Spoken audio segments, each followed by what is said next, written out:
Right. Hello. This is a me showing you the motorized screen mechanism work in progress that I've made from an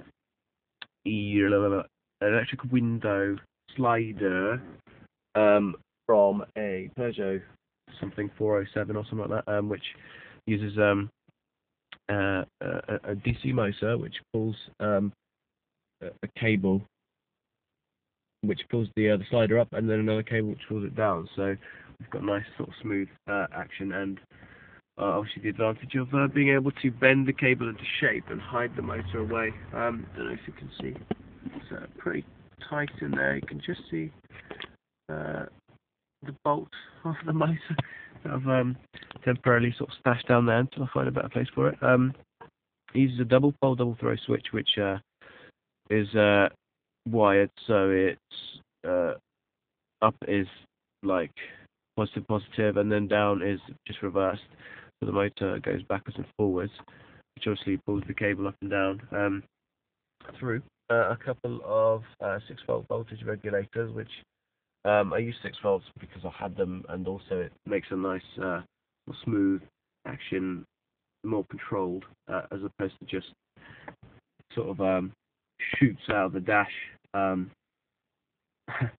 It's more elegant this way, and they're running in parallel to cope with the amps that the motor draws, and the heating gets pretty warm pretty quickly. So it's compared to my hand, it's pretty damn big. um, the screen itself, I'll show you how it works.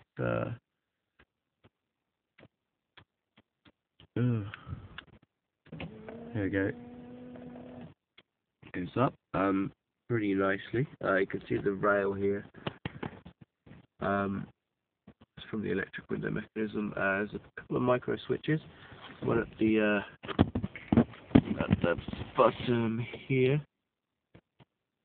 which stops which breaks the circuit on the screen's down travel. There's one at the top as well, which does the opposite, so it stops at the top. They're fairly adjustable. You just sort of bend the little arms, and I mean, this is now pretty. You can reach the buttons, and when this is in place, you're going to be able to see the buttons. So it's going to be nice and neat. And we've got a couple of sort of stabilizing brackets that are still in the process of tweaking, making. I've got them pretty nicely now, so the screen is pretty solid. It doesn't wobble around, and obviously because it will be used as a touchscreen display for the car, the computer, and the Mega Squirt display. So it's very nice, and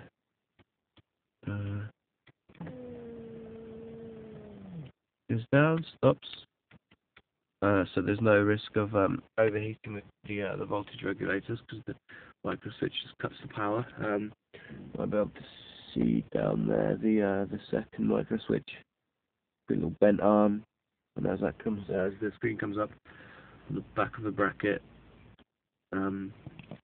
makes contact and that breaks the circuit.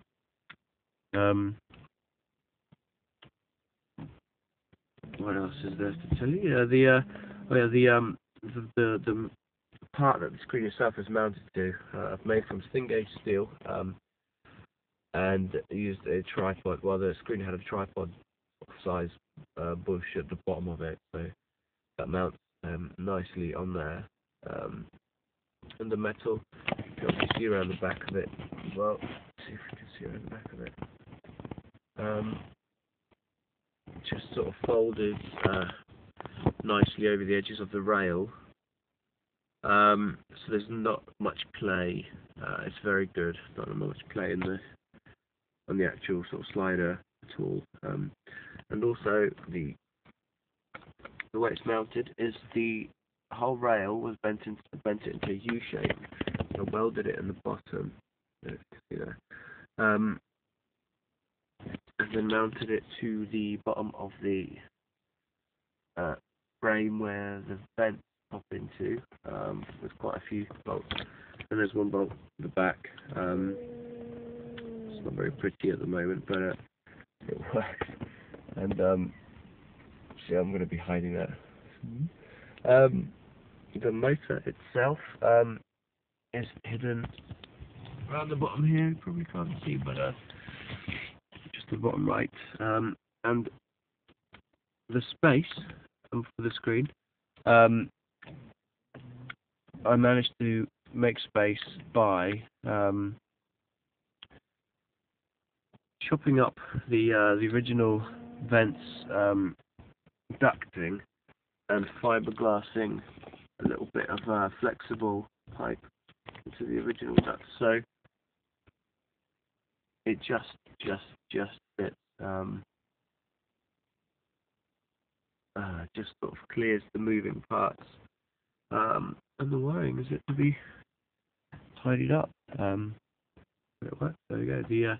Another thing to mention: the cables are cable tied to the inside of the glove box and passed through the light hole, which you can see here. Go up to the bottom of the screen, and that the cable's clear as well as the screen goes down, and this means that there we go, that they're not bent at a very steep sort of angle, which cuts the life, will cut the life of the cables. So there we go, up,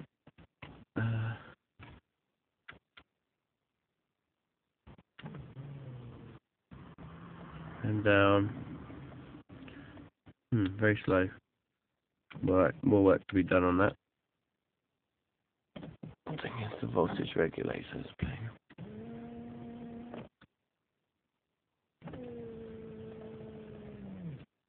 There we go.